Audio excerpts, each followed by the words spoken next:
morning mist clung to the Adirondack peaks like cigarette smoke in a closed room, and Donovan Grimsley could taste the approaching storm in the crisp October air of 1999. After 15 years as a forest ranger in these ancient mountains, he'd learned to read the wilderness like scripture. Every broken twig, every displaced stone told a story. But on this particular morning, the story emerging from the southeastern quadrant of his territory was one he'd never wanted to read. Donovan adjusted his VHF radio and checked his watch. 7:23 a.m. His wife Martha would be getting their twins ready for school about now, probably wondering why he'd left so early for what should have been a routine patrol. If he'd known what lay ahead, he might have kissed them all goodbye a little longer. The abandoned campsite sat in a clearing 30 yards off the main trail, near where Beaver Creek carved its way through granite and pine. Everything about it screamed wrong. The canvas tent stood perfectly erected, guy lines taut against the morning dew. A Coleman lantern hung from the center pole, still warm to the touch. On a flat rock nearby, a camp stove held a pot of oatmeal that couldn't have been cooked more than an hour ago, steam still rising faintly in the cool air. Two folding chairs circled a ring of stones containing the gray remains of a campfire. A pair of well-worn hiking boots sat neatly outside the tent flap, as if their owner had just stepped inside for a moment. Donovan called out, his voice echoing off the surrounding peaks, but received only the distant cry of a loon and the whisper of wind through pine needles. Inside the tent, he found 2 sleeping bags, expensive backpacks with gear neatly organized, and wallets containing cash and identification. The permits told him the camp belonged to Cordelia Thorne and Bennett Ashford, both from the Albany area, both listed as experienced hikers. They'd registered 3 days ago for a week-long engagement celebration trip, a detail that made what came next even more chilling. Donovan keyed his radio to report the abandoned camp, then began examining the perimeter. That's when he found the first sign of real trouble. About 20 feet from the campsite, heading away from any established trail and deeper into the old-growth forest, he discovered a scattered trail of personal belongings. A red fleece jacket crumpled against a moss-covered log. 50 feet beyond that, a baseball cap tangled in elderberry brush. Then a water bottle, cap still on, lying where it had fallen. These weren't items accidentally dropped during a leisurely hike. They were the desperate trail of someone running. Donovan's pulse quickened as he followed the breadcrumb path deeper into the woods, moving away from the maintained trails and into territory that few people ever explored. The forest here was older, darker, towering white pines and maples that had stood since before the lumber boom of the 1880s. The undergrowth was thick, with ferns and mountain laurel, and Donovan had to push through vegetation that showed clear signs of recent, violent disturbance. Then he saw the blood. At first, just a smear on the bark of an ancient maple, about shoulder height. But as he pressed forward, he found more. Droplets on fallen leaves, a larger stain on granite bedrock, and most disturbing of all, drag marks in the soft earth near a small ravine. 2 parallel grooves that suggested something heavy had been pulled across the ground. Donovan reached for his radio, but when he pressed the transmit button, all he got was static. He checked the device. It was functioning properly, but somehow in this particular section of forest, he was getting no signal. This was unusual. The VHF repeaters were positioned throughout the mountains specifically to avoid dead zones. The silence of the forest suddenly seemed oppressive, and Donovan became acutely aware that he was alone, miles from the nearest road, following what appeared to be evidence of a violent crime into increasingly isolated terrain. He made a decision that probably saved his life. Instead of continuing forward, he would mark his location using landmarks and compass bearings, then return to an area where his radio worked so he could call for backup. But as he turned to retrace his steps, he heard something that froze him in place. A voice, weak and terrified, calling out from somewhere ahead. Female. And she was saying one word over and over again. Help. Donovan abandoned his plan to retreat and pushed forward through the undergrowth, moving as quickly as the terrain allowed, following that desperate voice. He found her about 200 yards from where he'd last seen blood, hidden inside a massive hollow log that had fallen years ago and was slowly being reclaimed by moss and ferns. Cordelia was curled into a tight ball, her engagement ring catching what little sunlight filtered through the canopy. Her clothes were torn and muddy, her face streaked with tears and scratches from running blind through brush. Her eyes held the wild look of someone who'd seen something that shouldn't exist in the civilized world. When she first saw Donovan, She screamed and tried to push herself further back into the log until he identified himself as a park ranger and showed her his badge. Getting her out and calmed down enough to speak coherently took nearly 20 minutes. What she told him turned his blood to ice water. She and Bennett had been sleeping when something woke them just before dawn. At first, they'd thought it might be a bear investigating their camp. Black bears were common in the Adirondacks, especially in fall when they were fattening up for winter. Bennett had unzipped the tent to look outside, whispering that he'd handle it. Cordelia remembered hearing him say something. She couldn't recall what. And then there was a sound like someone hitting a watermelon with a baseball bat. Bennett made a choking noise, then silence. She'd scrambled out of her sleeping bag and peered outside to see a figure dragging Bennett away from the tent by his ankles, pulling him into the tree line like a hunter dragging a deer. The figure was human. She was certain of that. But in the dim pre-dawn light, she could only make out that it was large, probably male, wearing dark clothing and a knit cap. When the figure had spotted her watching, it had dropped Bennett's legs and started moving toward the tent with purpose. That's when Cordelia had run. She didn't remember grabbing her jacket or dropping her hat. She just remembered crashing through the forest in blind panic, branches tearing at her skin, her lungs burning, and behind her the sound of heavy footsteps giving chase. She'd run until her legs gave out, then found the hollow log and crawled inside, pulling dead leaves and forest debris in after her to hide. She'd been there for hours, listening to footsteps moving through the area around her, stopping occasionally as if the person was searching, then moving on. She'd stayed silent even when she'd heard Donovan calling out earlier, too terrified to determine if the voice was friendly or a trick. When Donovan asked if she had any idea where Bennett might be now, fresh tears streamed down her face. She was certain he was dead. The sound when he'd been hit was awful, and she'd seen blood on his head when the figure was dragging him away. Donovan knew he had to get Cordelia to safety and call in law enforcement immediately. But he also knew that if Bennett was injured somewhere in this forest, every minute counted. He made the difficult decision to get Cordelia moving toward an area where his radio would work, and as they walked, he kept scanning the forest around them, looking for any sign of movement, any indication they were being watched. The walk back took 45 minutes because Cordelia had twisted her ankle during her panicked flight. When they finally reached a ridge where his radio crackled to life, Donovan immediately called for emergency backup, requesting sheriff's deputies, state police, and search and rescue teams. The response was swift.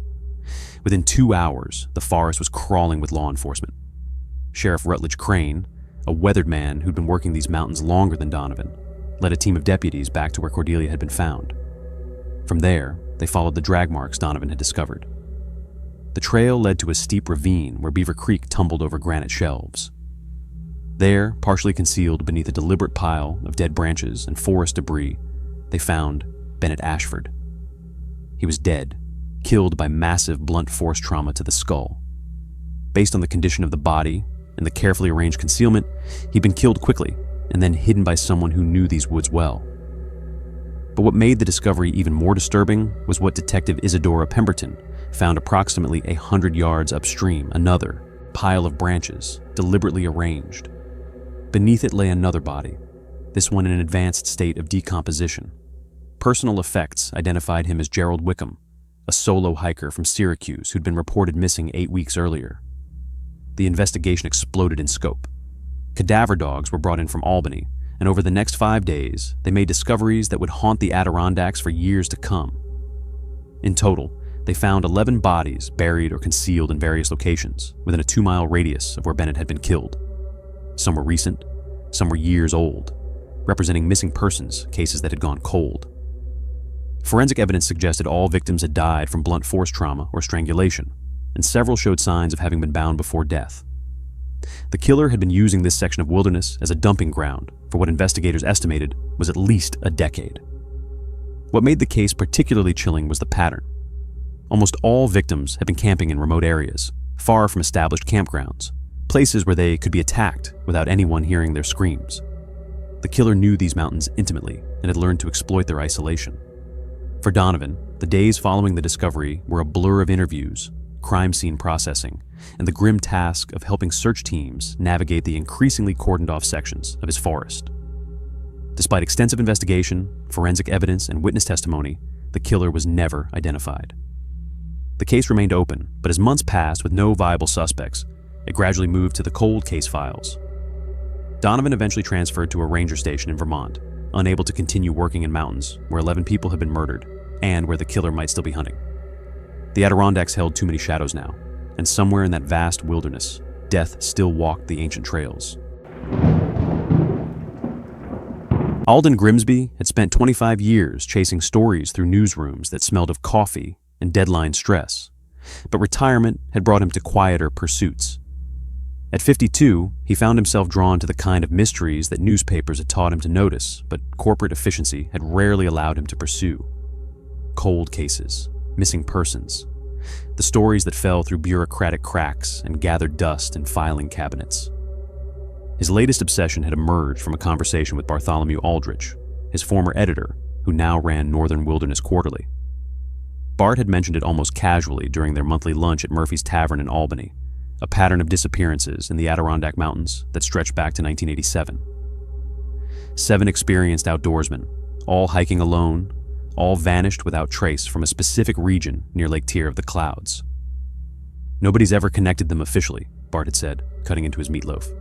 Different jurisdictions, different years. But I've been keeping a file. The file made for disturbing reading. Donovan McAllister, a retired high school principal, had disappeared in September 2000 while photographing fall foliage. Theron Whitlock, an insurance adjuster from Syracuse, had vanished 3 years later during a solo backpacking trip. Sterling Hawthorne, a CPA celebrating his early retirement, had been last seen in October 2006 at a trailhead near Heart Lake. Each disappearance followed an unsettling pattern. All occurred during September or October. All involved men between 45 and 60 hiking alone.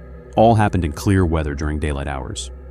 Most troubling was the 3-year cycle, and according to Alden's calculations, 2009 marked the next potential incident. Cordelia had not been pleased with his decision to investigate personally. "You're not 30 anymore, Al," she'd said, watching him pack his hiking gear in their Saratoga Springs bedroom. "And you're certainly not invincible." "I'm taking every precaution," he'd assured her, holding up his satellite communicator. "GPS tracking, emergency beacon, scheduled check-ins every 6 hours. I'll be more connected than most people are in their living rooms." She'd crossed her arms, the gesture he recognized from 24 years of marriage as diplomatic disagreement. "What's really driving this? You've got a dozen other stories you could write." The question had lingered with him during the 2-hour drive north. What was driving this? Perhaps it was the journalist's instinct for patterns that others missed. Perhaps it was the knowledge that families like the McAllisters were still waiting for answers. Or perhaps, if he was honest with himself, it was the fear that retirement meant irrelevance, that his best stories were already behind him. The Adirondacks in early October displayed their famous autumn spectacle, maples and birches burning orange and red against the deep green of the conifers. Alden established his base camp at a small motel near Newcomb and spent his first day reviewing topographical maps and interviewing local rangers. Most were professional but unhelpful. The disappearances had occurred across multiple jurisdictions, and institutional memory was short. It was Beauregard Ashford, a local hunting guide known simply as Beau, who provided the first useful lead. "You want to know about strange things up there?" Beau had said, gesturing toward the mountains with a coffee mug that had seen better decades.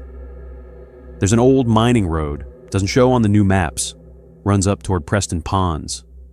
Some of those missing fellows, their families asked me about it, said their people had been interested in exploring up that way." Beau's directions led Alden to an overgrown logging road that branched off from the Calamity Brook Trail. The road was barely visible, marked only by slight depressions in the forest floor and occasional blazes on trees that looked decades old. Following it required careful navigation through dense undergrowth of mountain laurel and hobblebrush. After 40 minutes of slow progress, the old road descended toward what his topographical map showed as an unnamed creek. But when Alden reached the bottom of the descent, he found something that didn't appear on any map, a steep-sided ravine with a small stream running through granite boulders at its base. The descent into the ravine was treacherous, requiring him to use exposed roots and rock formations as handholds. At 52, he felt every careful step in his knees and lower back. At the bottom, he allowed himself 30 minutes of exploration before the climb back up. What he found in those 30 minutes changed everything. Scattered among the fallen leaves and granite debris were personal items that clearly didn't belong to the natural landscape. A water bottle with faded lettering, a hiking boot, relatively new despite being half buried in forest debris. Most disturbing was a wallet, water damaged but still containing credit cards and identification belonging to Donovan McAllister. Alden photographed everything methodically, his old journalism training overriding the unease that was building in his chest. He marked GPS coordinates and took careful notes, treating the ravine floor like a crime scene that had somehow escaped official notice for 9 years. But it was what he discovered next that made his hand shake as he adjusted his camera settings. Arranged along the creek bed were structures that defied easy explanation. Built from animal bones, weathered branches, and river stones, they stood roughly 2 feet tall and appeared deliberately constructed. He counted 8 of them, positioned at irregular intervals, their components woven together in patterns that suggested purpose rather than random arrangement by natural forces. They reminded him of shrine markers or territorial claims, but they possessed a quality that seemed to predate modern understanding. The bones were bleached white by years of weather, and some appeared to be from animals larger than deer, though Alden's knowledge of wildlife anatomy wasn't sufficient to identify them precisely. He was examining the 4th structure, trying to determine if the binding materials were natural or manufactured, when he heard movement in the forest above. Not the casual sounds of wildlife that had accompanied his hike, but the deliberate cracking of branches under human weight. "Hello?" Alden called out, his voice echoing off the ravine walls. "I'm a researcher down here." No response came, but the movement continued. Footsteps that paused, resumed, then moved to a different position along the rim. Someone was circling the ravine, possibly observing him from multiple vantage points. The realization sent adrenaline coursing through his system in a way that 25 years of investigative journalism had never quite prepared him for. Alden made the decision to leave immediately. He scrambled up the ravine wall, his 52-year-old joints protesting the sudden urgency, no longer concerned with preserving potential evidence or maintaining professional objectivity. At the top, he glimpsed a figure, perhaps 60 yards away, standing partially concealed behind a massive white pine. The figure wore outdoor clothing in earth tones that blended naturally with the forest, but something about their posture, the deliberate stillness, the way they remained just out of clear sight, convinced Alden this was not a chance encounter with another hiker. He walked quickly back toward the overgrown mining road, fighting every instinct that urged him to run. Behind him, he could hear his follower maintaining a consistent distance, making no attempt to close the gap, but clearly tracking his movement through the undergrowth. Alden activated the emergency beacon on his satellite communicator, knowing this would alert authorities to his location and indicate distress. He continued walking, moving as fast as the terrain safely allowed, for approximately 15 minutes before the sounds of pursuit stopped entirely. When he looked back, the forest appeared empty. The response to his emergency signal brought New York State Forest Rangers and Essex County Sheriff's deputies to the area within 2 hours. Alden led them back to the ravine, though finding it took longer than expected. The landmarks he remembered seemed different in the late afternoon light. When they finally located the ravine and descended to investigate, they found nothing. The forest floor appeared undisturbed, showing no evidence of recent human presence. No personal items, no wallet, no bone structures. Even Alden's own footprints seemed to have vanished from the soft earth along the creek bed. Sheriff Ignatius Bramwell was professional, but clearly skeptical. "We'll search the area thoroughly, Mr. Grimsby, but I have to ask, you sure about what you saw down there?" Alden showed them the photographs on his digital camera, but when he reviewed the images, most had failed to record properly. The pictures of McAllister's wallet showed only forest floor with no visible objects. The images of the bone structures appeared completely black, as if taken in total darkness despite being shot in daylight. Only his GPS coordinates remained as proof he had been in the location he claimed. Deputy Octavius Merrill mentioned almost casually that this wasn't the first report of evidence appearing and disappearing in this area. He didn't elaborate, but the implication was clear enough. The investigation was documented, but produced no actionable leads. The wallet that could have provided critical evidence in a 9-year-old missing person case was never recovered. Alden returned to Saratoga Springs 3 days later, shaken and confused. He never wrote the article for Northern Wilderness Quarterly, unable to reconcile his documented research with what had happened in that ravine. In October 2012, exactly 3 years later, Lysander Crowley, a retired factory worker from Utica, disappeared while hiking alone in the same region. His case remains unsolved. Alden has never returned to the Adirondacks. Crispin Whitmore had spent 25 years navigating the delicate balance between economic necessity and environmental stewardship in Virginia's Appalachian forests. At 52, he had earned his reputation as one of the region's most respected forest management consultants through a combination of technical expertise, cultural sensitivity, and the kind of measured judgment that comes from decades of experience in an industry where a single mistake could devastate both ecosystems and livelihoods. His current assignment involved overseeing a selective harvest operation in a remote section of the Blue Ridge Mountains, where his client, a mid-sized timber company, had acquired cutting rights to a tract of mixed hardwood forest. The area was known locally as Raven's Hollow, a name that reflected both the abundance of the black birds that nested in the ancient oaks and the deep shadowed valleys that seemed to swallow sound and light with unsettling efficiency. The operation was proceeding according to schedule when Barnaby Grimshaw, the crew foreman whose family had worked these mountains for 3 generations, called Crispin over to examine something unusual. They stood before a massive white oak that towered nearly 200 feet above the forest floor, its trunk so wide that it would take 6 men holding hands to encircle it. The tree had been properly marked for harvest according to the management plan, tagged with the bright orange spray paint that indicated approved removal. But carved into the bark, approximately 8 feet up from the base, were symbols that made both men pause.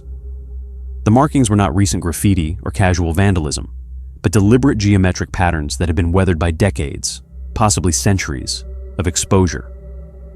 The symbols resembled a combination of letters and pictographs, arranged in a precise sequence that suggested meaning and purpose, though neither man could decipher their significance. "My grandfather used to say certain trees in these mountains weren't meant to be cut," Grimshaw explained, his weathered face creased with concern. "Said the Cherokee marked them special before they got moved out. Never paid much attention to the old stories, but looking at this," he gestured toward the symbols with obvious unease. Crispin documented the markings with his phone's camera and immediately contacted the tribal cultural office, though he knew their response time could be unpredictable. He also reached out to Aldrich Dunmore, the district manager, who was coordinating operations from the regional office 3 hours away. The conversation that followed, that was not what Crispin had hoped for.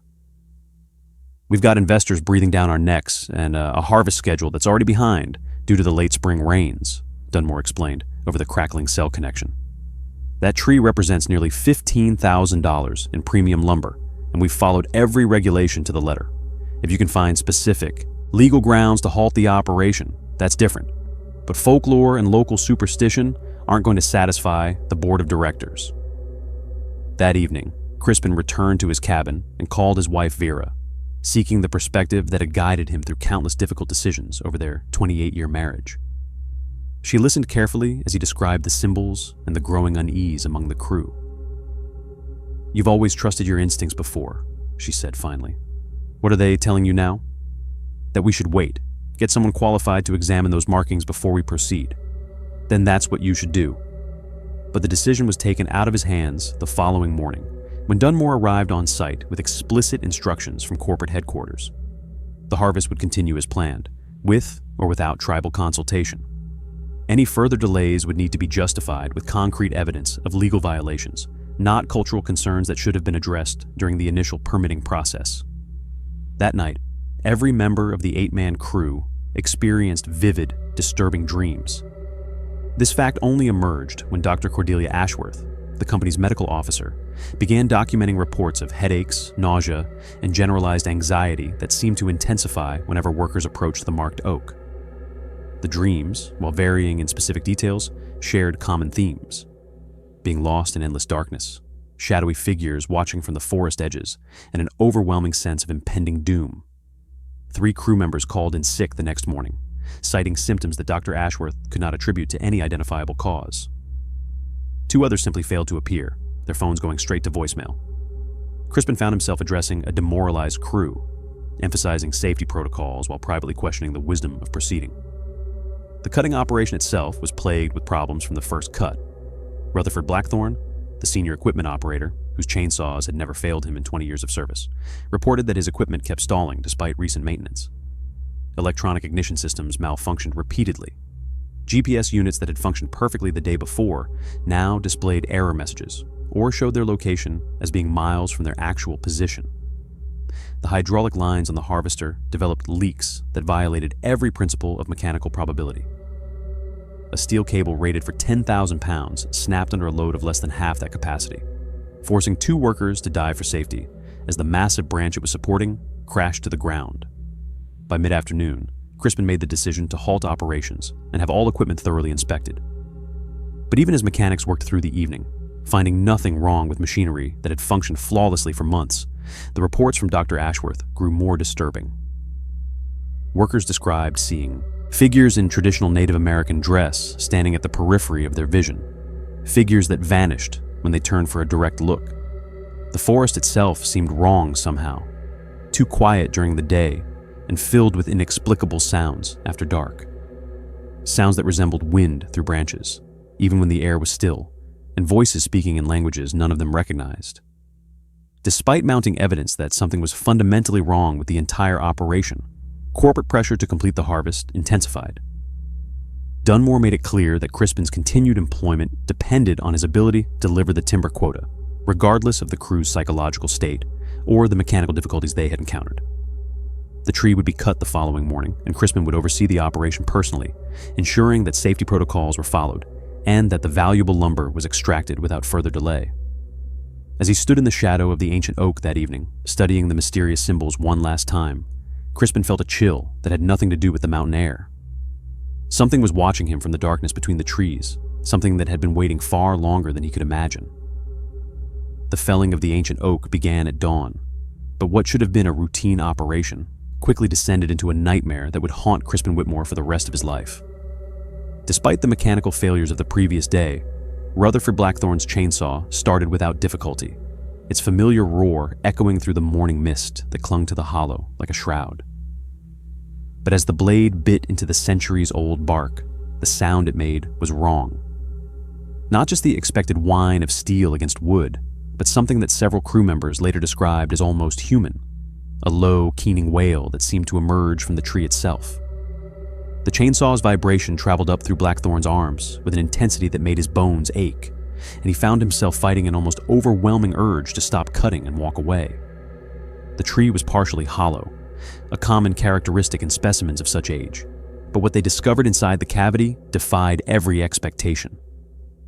As the massive trunk finally groaned and began its 200-foot fall to the forest floor, the impact split the hollow section open, revealing contents that brought the entire operation to an immediate halt. Human remains, ancient and carefully arranged, lay wrapped in what appeared to be preserved animal hide and traditional textiles. Alongside the bones were artifacts that Dr. Ashworth immediately recognized from her anthropological background. Carved bone implements, shell beads, fragments of what might have been ceremonial regalia, and other objects that spoke of burial practices predating European contact in the region by centuries. The massive oak had not simply grown around a natural burial site. It had been deliberately selected as a living mausoleum, its hollow interior serving as a sacred resting place for someone of obvious importance to the Cherokee people who had once called these mountains home. The symbols carved on the exterior bark were not territorial markings or casual decorations, but solemn warnings that this particular tree was never to be disturbed. Crispin immediately ordered work to cease and contacted both law enforcement and the State Archaeological Commission. As officials arrived to document and carefully extract the remains, the psychological impact on his crew became increasingly severe. Within 72 hours, 5 men had submitted their resignations, citing various reasons but all clearly traumatized by what they had witnessed. The symptoms that Dr. Ashworth had been documenting intensified dramatically. Crew members reported persistent fever with no apparent infection, hallucinations consisting primarily of seeing figures in traditional Cherokee dress at the edges of their peripheral vision, and intrusive thoughts about the tree and its contents that invaded their sleep and waking hours alike. Barnaby Grimshaw, whose family had worked these forests for generations, was hospitalized after experiencing what emergency room physicians termed an acute psychotic episode. He became convinced that the spirits from the violated burial site were following him home, an obsession that required psychiatric intervention and eventually forced him to relocate to another state entirely. The sounds in the forest changed as well. Workers who lived within miles of Ravens Hollow reported hearing voices in the night, speaking in what linguists later identified as archaic Cherokee dialects. The voices seemed to carry on the wind even when the air was perfectly still, and they spoke of grief, anger, and a violation that demanded acknowledgement and restitution. Eventually, Representatives from the Eastern Band of Cherokee Indians were contacted through official channels, and arrangements were made for traditional ceremonies to be performed at the desecrated site. Ezekiel Ravenwood, a respected elder and keeper of ancient traditions, led a delegation of tribal members in a series of rituals designed to properly honor the disturbed remains and restore spiritual balance to the area. The remains found within the oak were reinterred according to Cherokee customs, with appropriate ceremonies conducted by those qualified to perform such sacred duties. The process took several days and involved rituals that had not been practiced in that particular location for more than 2 centuries. Elder Ravenwood expressed both profound sadness and carefully controlled anger about the desecration, noting that the marked tree had been known to his people as a guardian site that should never have been disturbed. The ceremonies seemed to help somewhat. The acute symptoms experienced by the crew gradually lessened, though many reported ongoing effects that persisted for months or years afterward. Crispin himself continued to experience periodic nightmares and occasional sightings of figures that vanished when he attempted to focus on them directly. The timber company, faced with legal complications and negative publicity, relocated its operations to a different area and established the section of forest surrounding the oak's former location as a permanently protected cultural site. They also implemented new protocols requiring tribal consultation before any harvesting operations in areas with potential cultural significance. Crispin eventually left forest management entirely, unable to continue working in environments where similar mistakes might be repeated. He now works as a consultant, specializing in cultural resource protection, helping other companies avoid the kind of devastating error that haunted his crew in Ravens Hollow. The stump of the ancient oak, despite being dead wood that should have dried and decayed according to normal biological processes, continues to weep dark sap whenever rain falls on the mountain. This ongoing phenomenon has been photographed and documented by researchers, but never adequately explained. Wildlife avoids the area entirely, as if recognizing instinctively that something about that location remains fundamentally wrong. Local Cherokee communities continue to maintain the site, performing periodic ceremonies to ensure that the mistakes made during that autumn harvest are never repeated, and that the lessons learned from one man's encounter with forces far older and more powerful than corporate profit margins are not forgotten.